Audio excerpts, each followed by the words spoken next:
Assalamualaikum warahmatullahi wabarakatuh. Ila hadrati sayyidina wa habibina wa syafi'ina Muhammadin sallallahu alaihi wasallam, wa ila arwahi abaihi wa ikhwanihi minal anbiya'i wal mursalin, salawatullahi wa salamuhu alaihi wa alaihim ajma'in, wa ala ali kulli was sahabati wal qarabati wat tabi'in wa tabi'in tabi'in bi ihsanin ila yaumiddin, wa ila arwahi walidina wa muallimina wa dhawil huquqi alaina ajma'in, wa khususan ila hadrati Syekh Ibn Aqil bisiril Fatihah. A'udzu billahi minasyaitonir rajim. Bismillahirrahmanirrahim. Alhamdulillahi rabbil alamin. Arrahmanir rahim. Maliki yaumiddin.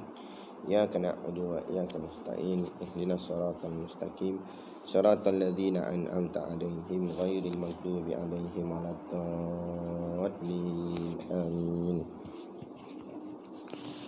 Bismillahirrahmanirrahim.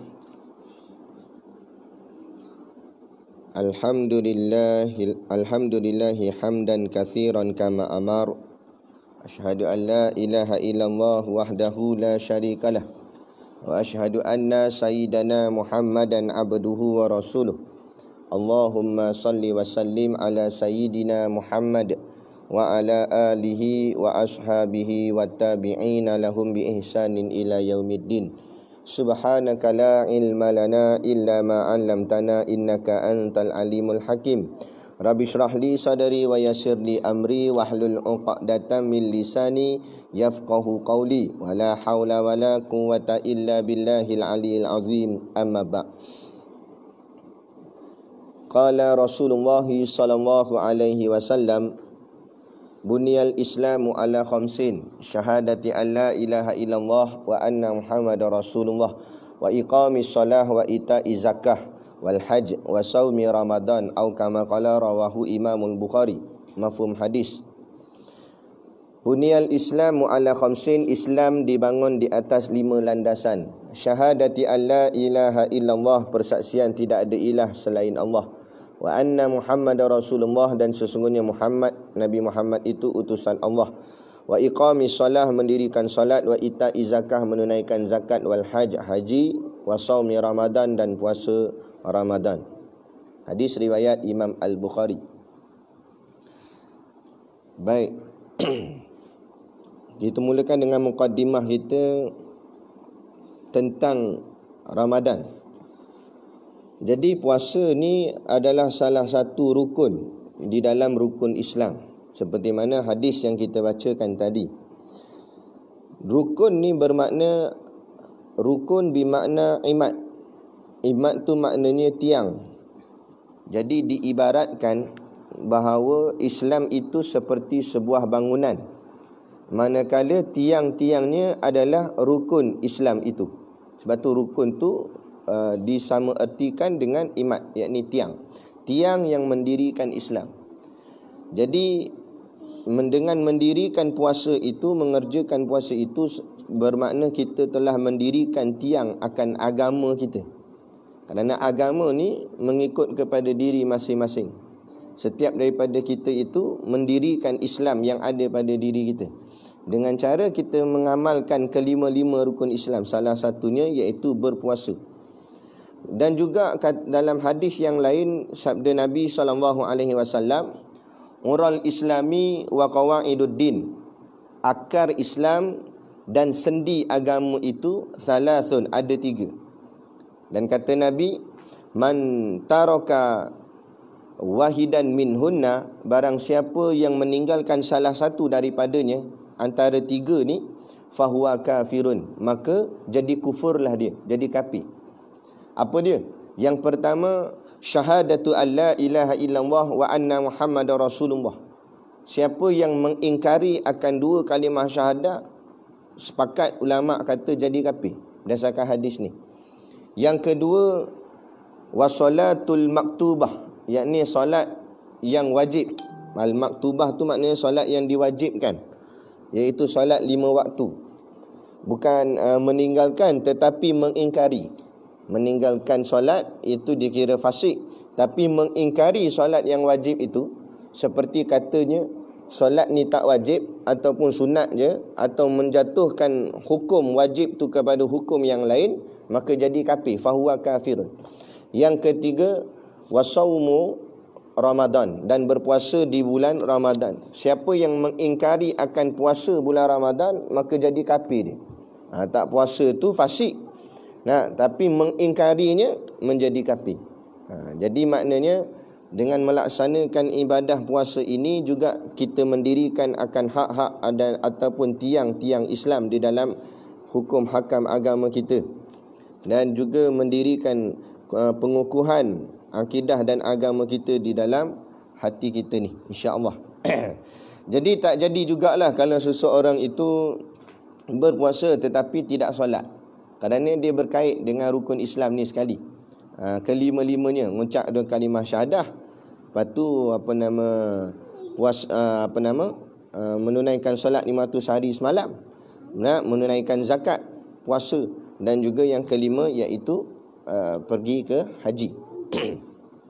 Jadi kalau sekalipun dia puasa tapi tak semayang, tak jadi juga. Makna kata dia meruntuhkan juga tiang agamanya, tiang Islamnya, sebab tiangnya tak lengkap. Dan juga kita perlu ingat, walaupun ni di awal Ramadan lagi, tapi tak apalah, kita pesan memesan, jangan lupa pula kita tentang zakat fitrah. Sebab ni waktu PKP ni tak boleh nak keluar ke mana, selagi dengan tak boleh keluar ni dia lupa terus nak membayar zakat. Sebab ialah kalau sebelum ni kita pergi ke masjid juga, nampak amil dia duduk kat rumah, mana amil datang ke rumah kan. Jadi apa yang maklumat saya dapat, ada orang hantar share di dalam grup-grup WhatsApp, itu nombor-nombor talian jabatan agama setiap negeri masing-masing. Jadi bolehlah kita berhubung, ataupun dia ada bagi link laman web untuk buat bayaran secara online dan sebagainya. Jadi makna kata jangan kita abaikan perkara-perkara yang lain. Jangan hanya kepada puasa kita fokus, sembahyang tinggal, lepas tu zakat pun tak bayar, tak jadi apa, tak jadi, tak sempurnalah Islam tu sendiri. Maka tak terbinalah bangunan Islam di dalam hatinya, kerana tidak ada tiang yang lengkap. Dan akarnya tak kuat, seperti mana dalam hadis tadi, oral islami, akar Islam tu iaitu 3 ni, tunggaknya 2 kalimah syahadah, solat 5 waktu, dan juga berpuasa di bulan Ramadan. 3 ni asas paling penting di dalam jati diri seseorang umat Islam. Baik, jadi itu bahagian mukaddimah kita. Kemudian kita masuk sambungan kitab kita, muka surat yang ke-17. Qala al-muallifu rahimahullahu ta'ala wa nafa'ana wa iyyakum bi ulumihi fid daraini amin ya rabbal alamin. Kata pengarang kitab, sifat yang ke-12 iaitu basar.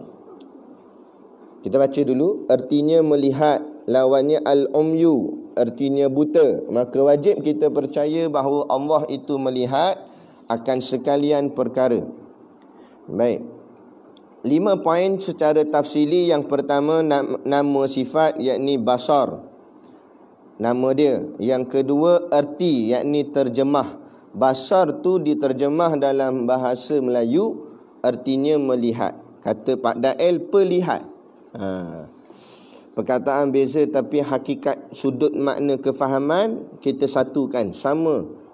Iaitu makna pelihat atau melihat tu sendiri, iaitu Allah sentiasa melihat. Bukannya seperti melihatnya makhluk, bila buka mata baru melihat, tutup mata tak melihat. Tak begitu. Maknanya kita melihat kadang-kadang, kadang-kadang melihat, kadang-kadang tak melihat. Tapi Allah Ta'ala sentiasa melihat. Itu maksud pelihat. Itu terjemah. Yang ketiga, makna dia, ambil kat maka tu. Maka wajib kita percaya bahawa Allah itu melihat akan sekalian perkara. Jadi ta'aluk bagi sifat basar, dia ada ta'aluk. Ta'aluk bagi sifat basar ialah inkisyaf, terang, jelas dan nyata. Sama dengan sama, sama dengan ilmu. 3 ni sama. Dia punya ta'aluk. Iaitu inkisyaf, terang, jelas dan nyata, artinya melihatnya Allah Ta'ala itu tiada yang boleh mendindinginya. Tak ada sekatan, tak ada halangan. Allah boleh melihat segala-galanya. Sama ada gelap dan sebagainya. Kerana melihat makhluk berhajat pada cahaya. Adapun melihat Allah tidak berhajat pada cahaya. Allah boleh melihat dalam keadaan gelap tanpa cahaya. Allah boleh melihat. Lemahnya makhluk melihat berhajat pada cahaya, baru boleh melihat. Kan? Tak payah kata benda apa, tangan sendiri tak nampak dalam gelap. Sebab apa? Hajat kita pada cahaya. Walau mata kita besar macam mana, kan? Besar macam mana mata pun, kalau dalam gelap tak nampak. Tapi Allah boleh melihat. Dan melihat makhluk menggunakan alat, iaitu seperti mata. Adapun melihat Allah tidak menggunakan alat. Allah tak melihat pakai mata ke apa ke, tak ada. Melihat dengan sifat yang melihat bersifat qadim pada zatnya. Itu kita pegang begitu. Macam mana? Wallahu a'lam. Dan melihat Allah tidak seperti makhluk, iaitu tidak boleh melihat yang jauh ataupun yang dekat. Tak boleh lihat jauh sangat, tak boleh. Dekat sangat pun tak boleh. Itu makhluk. Allah jauh ke dekat, jauh macam mana pun Allah boleh melihat. Dekat macam mana pun Allah boleh melihat. Tak ada kira jauh ataupun dekat. Makhluk terbatas. Dan melihat makhluk hanya di hadapan. Tidak ada arah belakang, tak dapat. Ada pun melihat Allah, tak kiralah di mana-mana sekalipun. Allah boleh melihat segala-galanya. Itu yang dimaksudkan dengan inkishaf. Kita nak tahqiq inkishaf tu. Jadi sebab itulah ta'alluq itulah yang membezakan antara sifat Allah dengan sifat Tuhan dengan sifat makhluk. Kerana makhluk boleh tak kita nak kata dari segi zahirnya, kita kata makhluk melihat juga. Tapi melihat makhluk dengan melihat Allah tak sama. Jadi tidak ada masih lagi bertepatan dengan laisa kamitslihi syai', dan masih lagi tidak menyanggahi sifat yang kita belajar dulu, iaitu mukhalafatuhu lil hawadis. Dulu masa di pondok, masa mengajar dulu, ada seorang pelajar daripada kolej. Dia tanya, dia kata kita belajar laisa kamitslihi syai', Allah tak sama dengan sesuatu. Tapi macam mana pula dengan melihat?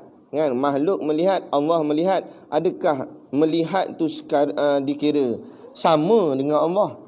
Perkataan dari sudut melihat tu kita nampak seolah-olah sama, kerana kita gunakan perkataan Allah melihat, makhluk pun melihat.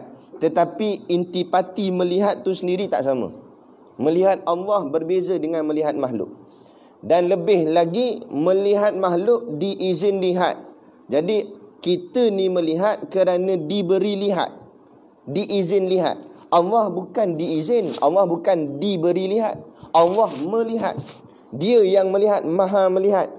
Adapun kita ni, kita melihat ni sebab Allah izin. Allah izin boleh melihat alam yang zahir. Kita boleh melihat alam yang zahir saja, yang nyata. Adapun alam gaib kita tak boleh melihat. Sebab apa? Sebab Allah tak izin. Sampai masa esok mati, Allah izin baru boleh melihat alam roh dan sebagainya, alam malaikat dan sebagainya. Sekarang ni kenapa tak boleh melihat? Sebab Allah tak izin, Allah hijabkan. Jadi melihat kita atas izin. Ada pun melihat Allah tidak dengan izin. Untuk nak lebih tahqiq lagi, untuk dan memudahkan lagi kefahaman kita, balikkan sifat ma'ani dengan sifat-sifat salbiah yang kita belajar dulu, dan juga sifat nafsiah yang kita belajar sebelum ni. Yang pertama, sifat yang pertama iaitu wujud. Balikkan basar pada wujud. Basar Allah Ta'ala itu wujud. Melihat Allah Ta'ala itu maujud, yang sebenar-benar ada. Ada pun melihat pada makhluk itu adam. Hakikat melihat makhluk itu tidak ada. Tetapi diwujudkan, diadakan oleh Allah Subhanahu Wa Ta'ala yang menciptakan kita. Kan? Allah yang adakan sifat tu. Melihat kita tu. Ada pun melihat Allah Ta'ala hakikat wujud. Memang sebenar-benar wujud. Balik yang pertama. Kemudian sifat yang kedua kita belajar. Apa nama sifat kedua? Iaitu qidam. Qidam tu maksudnya tak ada permulaan.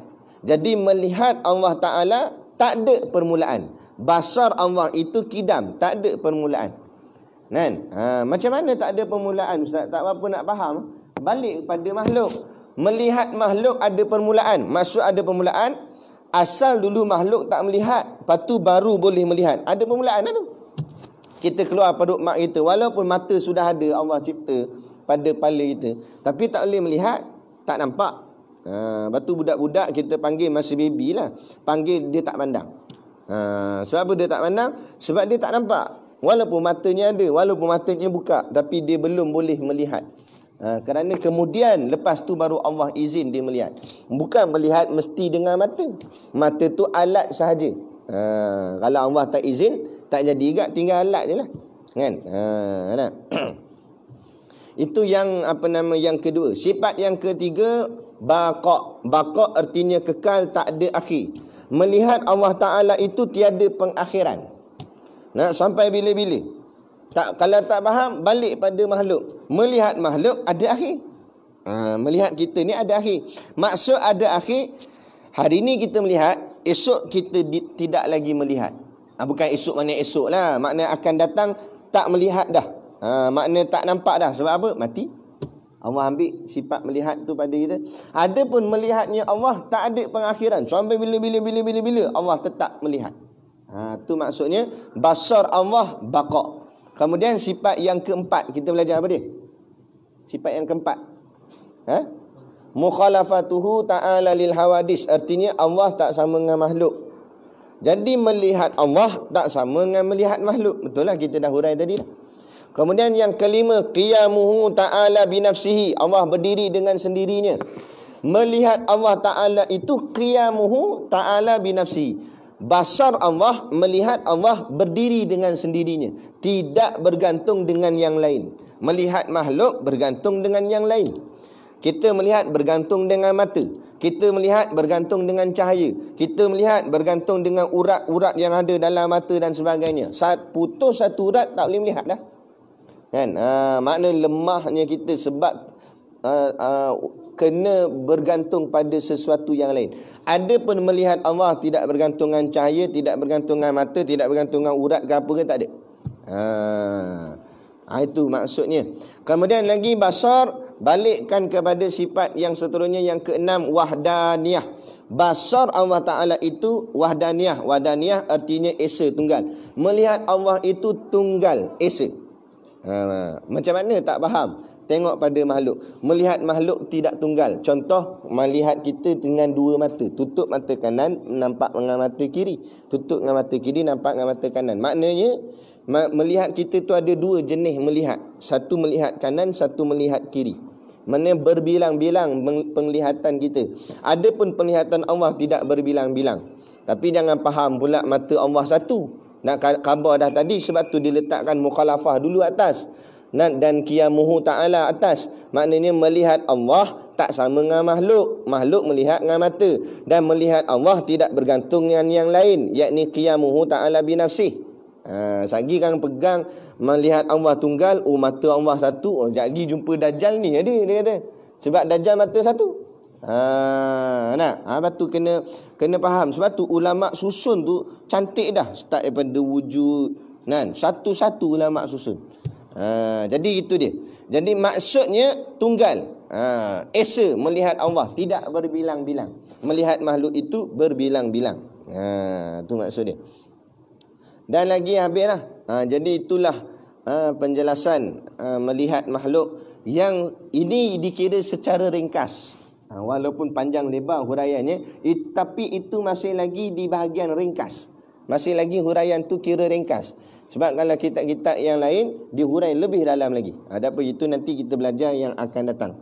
Kemudian lepas bahagian makna, bahagian yang keempat, apa dia?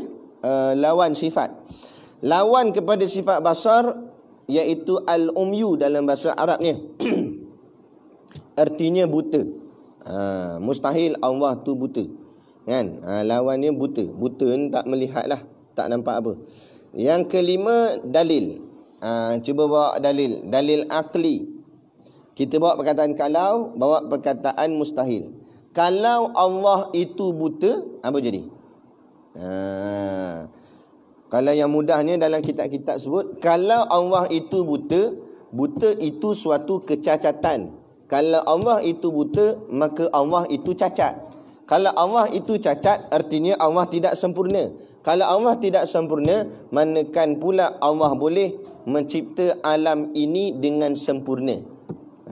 Kerana dirinya sendiri tidak sempurna, tetapi boleh mencipta alam yang sempurna. Mustahil akal tak boleh terima. Bila akal tak boleh terima, alam yang sesempurna ini adalah hasil daripada penciptaan yang maha sempurna, yang paling sempurna, iaitu Allah Ta'ala. Bila Allah yang paling sempurna, maka Allah tak ada sebarang bentuk kecacatan. Bila Allah tak ada sebarang bentuk kecacatan, maka mustahil Allah bersifat dengan sifat buta. Bila mustahil Allah bersifat dengan sifat buta, maka kita sabitkan Allah bersifat dengan sifat melihat. Tu cerita dia. Kan? Macam kalau contoh orang tanya, mana hang tahu Allah tu melihat? Hang pernah tengok? Hang pernah duduk tengok Allah nampak? Allah melihat? Tak, memang kita tak pernah tengok. Memang kita tak pernah bertemu dengan Allah. Kalau jumpa Allah mati dah lah. Kan? Kita tak pernah jumpa, tak pernah tengok. Dah tu macam mana hang yakin sangat? Sebab ni dalil tadi kita sebut. Kalau kita menafikan Allah itu melihat, makna Allah buta. Kan? Sebab dia menerima dua je. Melihat, buta. Kanan, kiri. Atas, bawah. Syurga, neraka. Laki, perempuan. Kalau dia bukan laki, dia perempuan.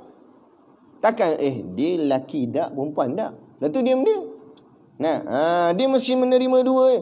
Sekalipun dia kan dalam fiqah kita belajar khunsa. Walaupun khunsa, sebenarnya bukan khunsa ni dua-dua alat jantina, tak ada. Itu bukan khunsa. Itu cacat terus. Kan? Khunsa ni dia ada alat kemaluan, cuma fungsi mana salah satu. Dia ada dua-dua. Sama ada kalau fungsinya belah zakar, maka jadi dipanggil khunsa muzakkar, khunsa yang berat kepada lelaki. Kalau dia bahagian faraj, dipanggil khunsa faraj. Maknanya khunsa yang berat kepada perempuan. Mu'annas. Dia berat kepada perempuan. Jadi khunsa perempuan. Jadi maknanya tetap menerima salah satu. Dia itu khunsa. Maknanya ada dua-dua. Tapi kalau dua-dua zakar, itu bukan khunsa. Itu Power Rangers. Kan? Jadi itu maknanya tetap terima salah satu. Sama juga dalam bab ni. Bila kita mengatakan Allah tidak buta, maka sabitnya melihat. Kalau kita tidak menetapkan Allah melihat, takut-takut sabitnya iaitu Allah buta. Sebab tu wajib kita beriman bahawa Allah itu melihat. Walaupun kita tak nampak, kita wajib beriman Allah maha melihat. Allah itu melihat. Kerana apa? Kerana menafikan Allah itu buta. Dengan berkata melihat itulah ternafi buta. Mengatakan orang ni lelaki, ternafi perempuan. Dia begitu. Baik, jelas. Jadi itu makna dalil dia.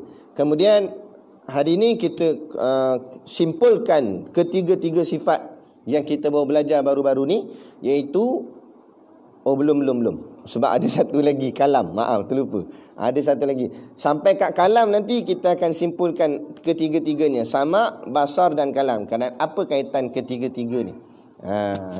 Jadi kita berhenti di basar dulu. Jadi sama dah belajar dah. Basar dah belajar dah. Mendengar dan melihat. Baik. Kemudian habis kita tangguh pengajian kita. Kita bertemu lain kali nanti di sifat kalam pula. Kemudian kita jawab beberapa soalan. Antaranya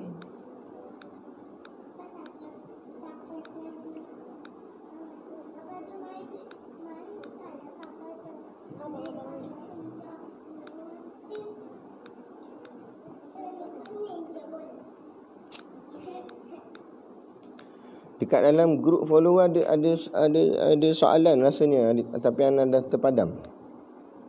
Ada satu. Saya tanya apa dah? Satunya orang tanya soalan ni. Soalan tentang pecahan bulan Ramadan itu kepada 3 bahagian.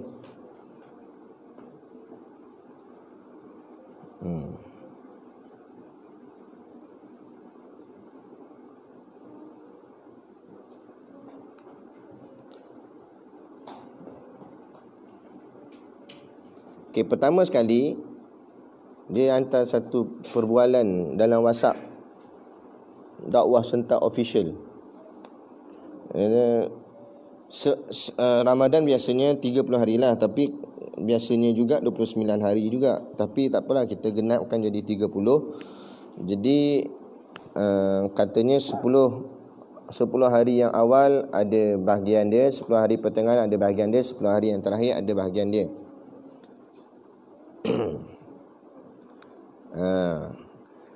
Hadis tu berbunyi begini, sabda dia. Awalu syahri ramadana hikmatun wa awsatuhu maghfiratun wa akhiruhu itqun minan nar, atau kama qala. Hadis ni riwayat Abu Hurairah radhiyallahu anhu, dalam boleh dirujuk dalam kitab Jami'us Shaghir. Baik, hadis ni ada orang kata hadis ni tak boleh pakailah. Hadis ni dia kata hadis ni tak sahih kerana menyanggahi. Tarah hadis tersebut adalah mungkar seperti yang disebut Abu Hatim Ar-Razi. Baik, memang hadis ni khilaf ulama, ada beberapa pandangan ulama. Ada yang mengatakan hadis ini sanadnya, ada sanad yang terputus. Bukan terputus macam mana, dia tidak dapat diketahui perawi dia, iaitu Maslamah bin Asal. Tidak diketahui siapa orang ni. Itu satu pendapat. Satu pendapat lagi katanya Imam Khatib Al-Baghdadi kata dalam sanadnya ada perawi bernama Salam bin Sulaiman. Dia seorang yang dhaif dalam hadis. Ada yang kata hadis ni tiada asal baginya. Ada yang kata hadis ni tadi itulah masalah Maslamah bin Asal tidak diketahui. Ada yang berpendapat hadis ni dhaif jiddan. Dhaif jiddan maknanya lemah sangat. Ada yang menghukumkan juga hadis ni mungkar. Walaupun begitu, tak ada ulama yang mengatakan hadis ni maudhu'. Maudhu' artinya palsu. Cuma kebanyakan ulama mengatakan hadis ini dhaif. Dhaif ni lemah. Jadi jangan keliru. Maknanya hadis ni bukan palsu, tapi hadis ni riwayatnya tu lemah. Jangan kata palsu pula. Cuma kita kata hadis ni dhaif, lemah. Tapi menurut sebahagian ulama, antaranya Imam Nawawi dan sebagainya, mengatakan bahawa hadis yang lemah boleh diamalkan dalam fadail, maknanya dalam fadilat. Dalam kita nak mengamalkan, kita boleh mengamalkan untuk meningkatkan amalan kita dalam bentuk mengejar fadilat amal. Boleh, tak ada masalah. Tapi nak dijadikan hujah tak boleh. Untuk kita nak berdebat, nak mengatakan memang 10 hari yang pertama gini, tak boleh. Sebab tak kuat hujah tu. Tapi nak beramal boleh. Jadi hadis ni kata, dalam hadis Nabi kata 10 hari yang pertama dalam bulan Ramadan itu rahmat. Rahmat tu maknanya kasih sayang Allah 10 hari yang pertama.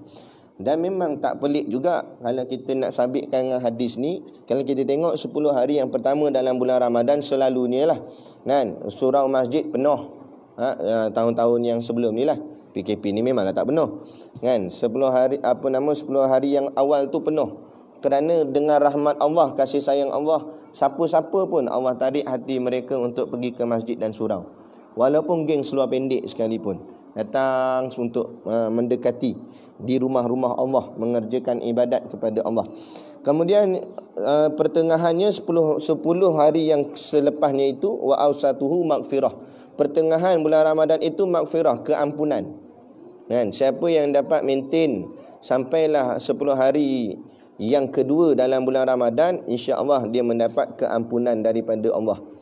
Ni terbukti orang yang boleh istiqamah, maka kita akan lihat dosanya makin perkara-perkara yang lara, perkara-perkara yang tak elok, apatah lagi maksiat, berjaya dia tinggalkan atau dia jauhkan dengan dia perbanyakkan amal dengan istiqamah. Kerana kalau orang yang banyak dosa ni dia akan berat dalam mengerjakan ibadat. Selalunya orang banyak dosa sampai kat pertengahan bulan Ramadan dia tak boleh nak istiqamah dah.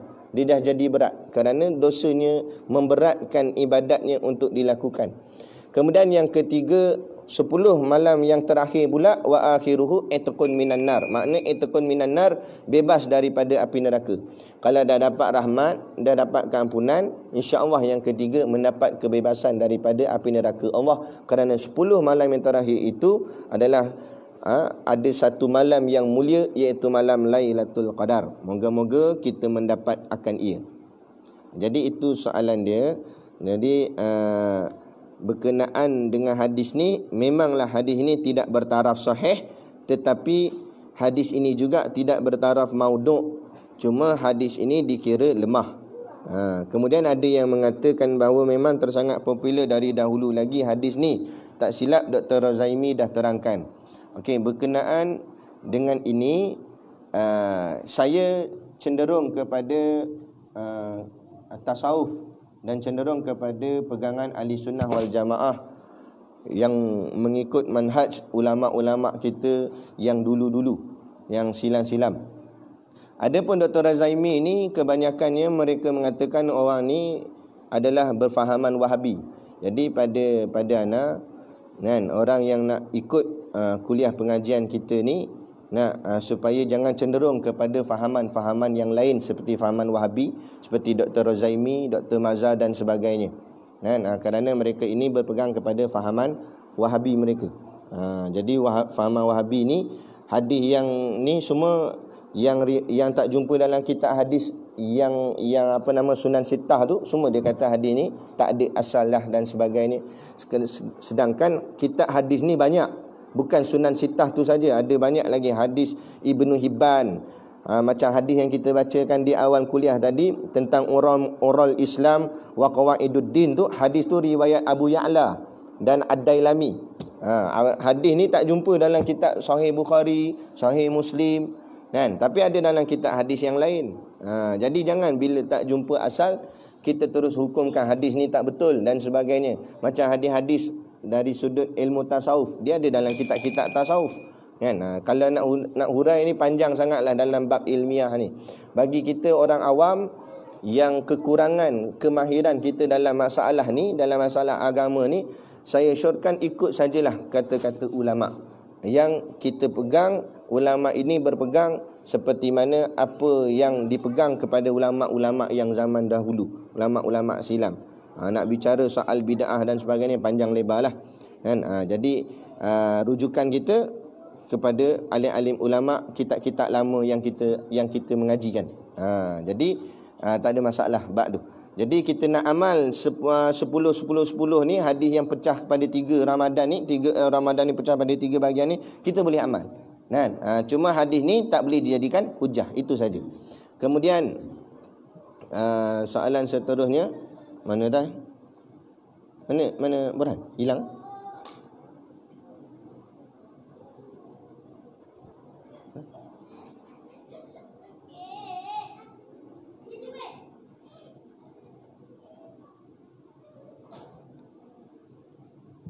Okey.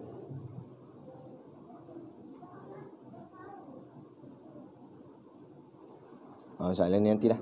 Ana jawab yang ni dulu. Okey, saya ada soalan. Bukan hamba. Okey, ada orang petikai sistem hamba ni. Dia cakap dalam Islam hamba perempuan yang dibeli itu boleh digauli. Apa bezanya dengan melanggan pelacur? Bukankah itu pun kita bayar ataupun beli perkhidmatannya? Jam saya jadi ni Ustaz. Bukan dia je jam, dengan anak-anak pun jam. Ana tanya Tok Guru. Hari tu kita dah tanya kat Tok Guru dah. Tok Guru kata, sebenarnya dari segi hakikat bukan Islam itu mengiktiraf hamba, tetapi perhambaan itu datang dari sebelum datangnya Islam lagi. Sebelum Islam datang, sistem hamba ni dah berlaku dah. Jadi bila Islam datang, Islam ini tarbiyah. Dia tak sekat terus. Seperti mana Arab pun Islam tak sekat tiba-tiba 100%. Direct hari ni terus tak boleh menarak. Tak. Islam sekat sikit. Mula-mula asalnya arak diharamkan minum bila nak solat. Itu mula-mula. Tak boleh minum bila nak semayang. Lama-lama turun ayat pula Nah, Nabi kata tak boleh minum terus. Maka lepas tu para sahabat, dan ada di kalangan mereka dah jadi budaya orang Arab, memang kat rumah ada simpan arak. Malah dalam hadis kata bukan dengan botol, dengan tempayan terus. Maka bila turunnya ayat perintah haramnya arak, para sahabat balik ke rumah pecahkan tempayan-tempayan mereka, sehingga kan basah tanah bumi Madinah itu dengan limpahan air arak. Kan? Kerana telah diperintahkan haram. Bila yang ni turun haram, maka mansuhlah ayat yang ataupun perintah yang sebelumnya kata tak boleh minum waktu nak sembahyang. Yang tu mansuh pakai yang ni dah, sebab haram secara total. Nak ceritanya, Islam itu bertindak secara tidak drastik tetapi secara perlahan-lahan, supaya mengajar, mendidik manusia, sehingga manusia itu terdidik dengan ditarbiah, bukan dengan keterpaksaan. Sebab tu la ikraha fiddin, tidak ada paksaan dalam agama. Islam bukan mengajar dalam secara paksa, tapi Islam mengajar secara orang cakap apa, tarbiah. Tarbiah ni mengambil masa yang lama sedikit. Nak sikit demi sedikit, itu dipanggil tarbiah. Nak macam tudung lah, tutup aurat. Bukan yang wajib, bukannya tudung, yang wajibnya tutup aurat. Tak apalah, mula-mula dia pakai skop anak tudung je dulu, tapi leher nampak lagi. Kan? Itu lebih baik daripada tak tutup terus. Kan? Kemudian kita tarbiah dia daripada anak tudung naik ke tudung singkat. Tapi masih lagi bahagian dada ni tertonjol lagi sebab tudung dia singkat. Itu lebih baik daripada yang pakai anak tudung saja. Kemudian kita tarbiah lagi, last kali tudungnya labuh sampai tutup dada-dada, tak nampak bentuk badan, tutup sampai ke punggung. Itu lebih baik. Maknanya sudah sempurna akan penutupan aurat dia. Begitu juga dengan soal perhambaan. Asalnya perhambaan ni dah datang sebelum datangnya Rasulullah lagi, sebelum datangnya Islam lagi. Jadi bila Islam datang, Islam tak sekat terus haram perhambaan, tapi Islam meraihkan kegembiraan dengan siapa buat amalan begini, sama seperti membebaskan hamba gini. Dan Islam mengesyorkan kepada supaya kita bebaskan hamba, seperti mana Saidina Bilal dibebaskan daripada menjadi makam hamba. Nah, Islam meraihkan pembebasan hamba. Nah, maka bila dah makin akhirnya dah ramai hamba bebas, lah kali tak ada hamba dah. Nah, tak ada hamba dah. Cumanya dalam Islam mengatakan bahawa hamba boleh digauli, bukanlah sama seperti pelacur, tapi kerana istilah hamba tu sendiri ialah dimiliki. Kerana hamba ni dulu di zaman jahiliah, hamba ni seperti alat, macam barang, macam orang tu macam robot lah. Kita beli dia untuk kegunaan di rumah. Nak buat apa ke tak, maknanya bebas untuk kita buat apa saja atas dia, sehingga kan bebas juga untuk digauli. Kerana dia sudah dimiliki. Memang Islam nak menunjukkan agama Islam tu agama yang adil. Sebab dia dah beli dah orang tu dengan harga yang mahal, dia milik, maka boleh dia gaul. Tetapi Islam menganjurkan pula membebaskan hamba. Lagi besar pahalanya daripada bergaul dengan dia, lagi besar pahala. Jadi bila orang masuk Islam dengan kefahaman ilmu dan sebagainya, dengan keyakinan dan kecintaan pada Allah dan Rasul, akhirnya hati dia sendiri nak bebaskan hamba dia. Itu lebih baik. Supaya Islam itu, amalan itu datang dengan perasaan yang ikhlas. Itu namanya Islam. Jadi itulah, bukannya Islam meraihkan perhambaan, tetapi Islam orang cakap apa, mengelokkan ataupun menyingkir sistem perhambaan itu sedikit demi sedikit, sehingga kan akhirnya kita sendiri merelakannya dan orang cakap apa, dengan kefahaman menolak akan kehambaan itu sendiri. Kalau tiba-tiba dengan perintah semata-mata terus tak boleh, itu yang orang kata Islam ni mengongkong lah, Islam ni agama tak boleh lah, Islam ni apa pun tak boleh. Ini kita salah. Lepas tu dalam kita mentarbiah orang yang nak mendekati Islam, jangan kita terlampau syadid, jangan terlampau keras. Ni tak boleh, itu tak boleh. Orang tu baru nak masuk Islam, dia kata masuk Islam kena potong. Dia kata, kawan tu mikir macam ni, potong mana? Dia tanya, potong bawah. Potong bawah, takut kawan tak jadi masuk Islam. Jadi jangan kita terlampau keras. Tak apa dia masuk dulu. Lepas tu lama-lama kita ajar dulu semayang apa semua. Jangan terlampau itu tak boleh, ini tak boleh. Masuk Islam tu kawan tu kata, kena ngaji sifat 20. Allah wujud, lawannya Adam. Allah ada, lawannya tak ada. Kawan tu pening. Oh, mula-mula ada, lawan-lawan tak ada. Kan pening kawan tu. Nah, peringkat awal tak payah sampai ke sifat 20 apa semua. Bagi dia masuk dulu, bagi dia semayang dulu, bergaul dengan masyarakat Islam. Lepas tu kita tunjukkan kepentingan ilmu. Akhirnya hati dia sendiri nak mengaji dan sebagainya. Nah, ada pun kita yang dah lama Islam ni, berpuluh tahun dah duduk dalam Islam, tapi masih lagi balok semayang, masih lagi balok mengaji dan sebagainya. Itu bukan dengan cara lembut dah. Itu dengan cara kekerasan, dengan keterpaksaan dah. Paksa untuk mengaji, paksa untuk semayang dan sebagainya. Sebab dah lama. Baru-baru tu lain cerita, kan? Macam budak baby baru lahir, takkan dia nak air, takkan kita suruh pergi dapur ambil sendiri. Mana dia nak boleh jalan ni, kita paksa bangun sendiri. Pandai sangat dah lahir tak nak pandai ambil air sendiri. Budak tu nah, bahasa baby lah terjemah ni bodoh tu. Aku baby mana boleh bangun lagi, mana boleh jalan, macam mana nak ambil, lemah. Begitu juga orang yang baru masuk Islam, macam baby, dia lemah. Nak suruh buat ni sana tak boleh lah, dia lemah lagi. Tapi yang dah lama dah, bukan baby, bapak baby lah, bukan zakat boleh berjalan, lompat boleh. Nah, tiba-tiba suruh ambil air ni, suruh ambil sendirilah sebab kaki boleh jalan dah. Buat sendirilah semua. Sebegitu juga dalam perkara-perkara ibadat.